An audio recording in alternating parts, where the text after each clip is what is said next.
President Donald Trump got roasted on Fox News by Laura Ingraham. So recently he sat down with the Fox host and she hammered him on H1-B visas. Now, this is normally this woman licks his boots, but she kind of pushed back a little bit and he looked like a complete chump. All right. So Trump, what happened is that he betrayed his America First base by flip-flopping on H1-B visas. Remember, back in September, he imposed $100,000 fees on these H1-B applications, saying, foreign workers, you're not welcome unless you're very, very wealthy, right? But now, faced with the economic reality, he has decided to crawl back to his friends in the tech industry.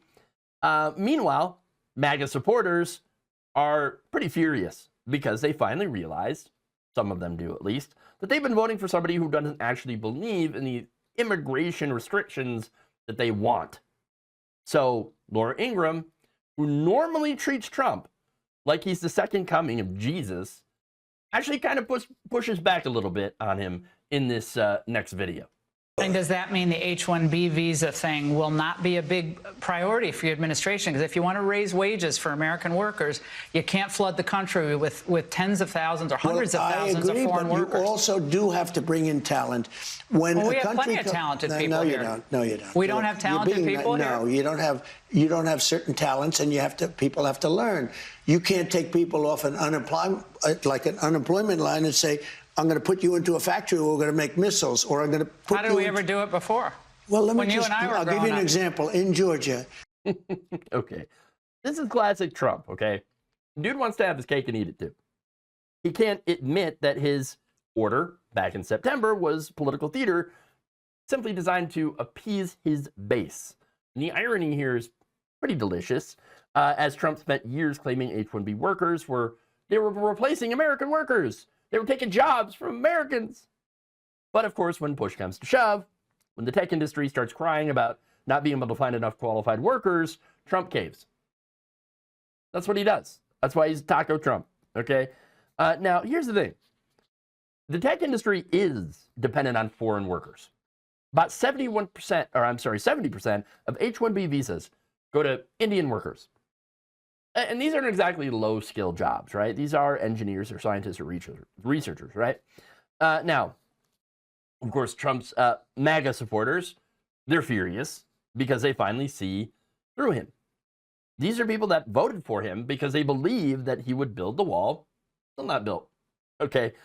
Deport all the illegals, the violent criminals, except that they're not actually violent, okay? But now they're watching him cave to the very industries that they think are stealing American jobs. I mean, the cognitive dissonance here must be absolutely just blowing up their brains, okay? I mean, look, they supported Trump because they thought he was going to be tough.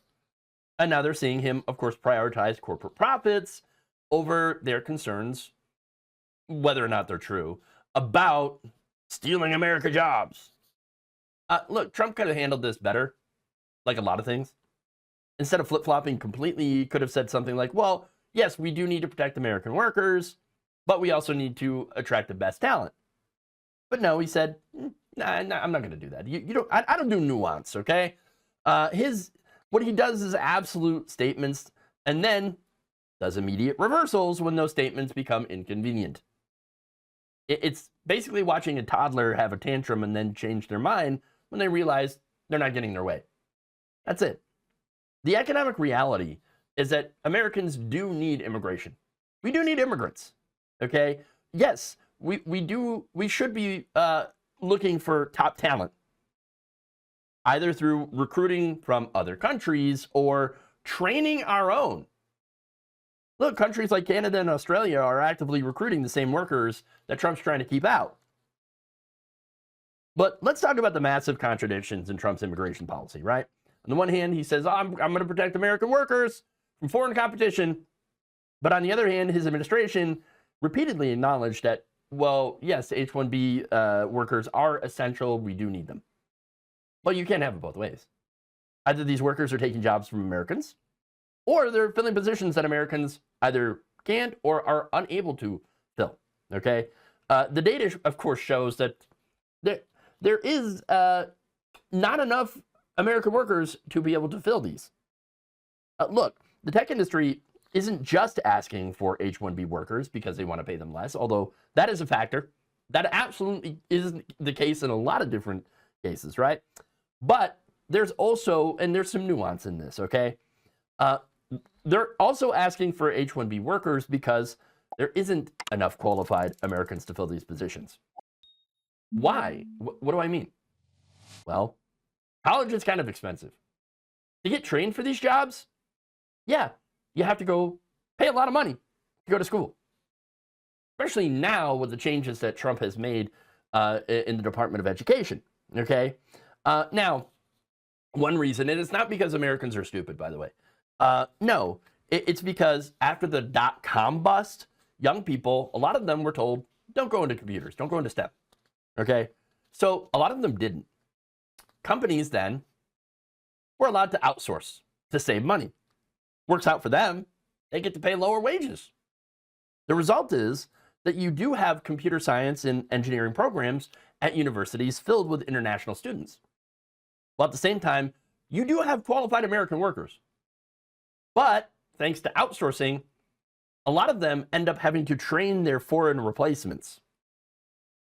So there is an issue here with corporations exploiting this foreign labor. So, but Trump hasn't done anything about that. He just wants to send them back to other countries that are actively trying to steal the U.S.'s technological advantages. And this is where Trump's America First rhetoric falls apart. If you're truly putting America first, wouldn't you want the most talented people in the world to not only come here, right, and contribute to the economy, pay taxes, you'd also want them to become American citizens, right? Instead, Trump and MAGA actively drive away the very people who could help, because immigration is a net positive. It's like shooting yourself in the foot and wondering why you can't run a marathon, all right? This H-1B flip-flop perfectly illustrates the fundamental hypocrisy at the heart of Trump's immigration policies. He wants to be tough on immigration in order to satisfy his base, but also wants to maintain the economic benefits that immigration provides. And he can have it both ways. Either you believe that immigration, including skilled immigration, strengthens America, or you believe it weakens America. You can't claim to be protecting American workers while simultaneously admitting that foreign workers are essential for American competitiveness. Now, the real kicker here is that, of course, this entire controversy exposes how Trump's immigration rhetoric is disconnected from economic reality. He built his political career on a lie that immigration hurts America. But every economist knows that immigration, both skilled and unskilled, generally strengthens the economy and creates more opportunities for everybody. Yes, there can be displacement. That does happen. And sometimes wages can be brought down. But overall, the economic impact of immigration is overwhelmingly positive. They help. Trump supporters bought into this narrative because it made them feel good, okay, about their economic struggles, instead of actually addressing the real causes of wage stagnation. For example, automation, trade policy, corporate greed. Trump gave them a convenient scapegoat in immigrants. But now they're watching their champion cave to the very industries that they think are exploiting American workers, and they're starting to realize, oops, I've been had. So here's the bottom line, though. Trump proved once and for all that his immigration positions are pure political theater. When he needs to appeal to his base, he talks tough about restricting immigration. But when corporate interests pressure him, he backs down. He is willing to destroy families and traumatize communities in order to look tough, but he won't risk upsetting the tech executives who donate to his political campaigns. It is not about policy or principle. It is about whatever Donald Trump thinks will benefit him in the moment.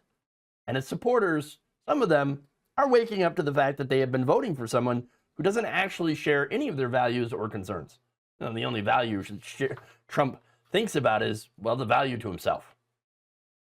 Again, this isn't about skilled immigration. It's about the fundamental dishonesty that defines Trump's approach to every single issue. He just says whatever he thinks people want to hear and then changes course when it becomes too inconvenient. The irony is that by flip-flopping on H1Bs, Trump has actually done more to hurt his political standing with his base, at least we can hope, than any other Democratic attack ad could. MAGA, they don't want a president who caves to corporate interests. They say they want a fighter who stands up for their concerns. Of course, they didn't get that in Trump because he can't help himself. When the chips are down for him, he always chooses his own self-preservation over principle. And hopefully, his supporters are starting to see him for what he really is. Thank you for watching. If you enjoyed this video, please like, share, subscribe, hit the bell icon in order to get notified whenever a new video is released. And if you want to support independent, progressive media through this difficult time where it seems like everybody is shutting down, you can become a member on our YouTube page, you can become a subscriber on Facebook, or you can go to my Patreon. It's patreon.com/Jeff Waldorf. Thank you.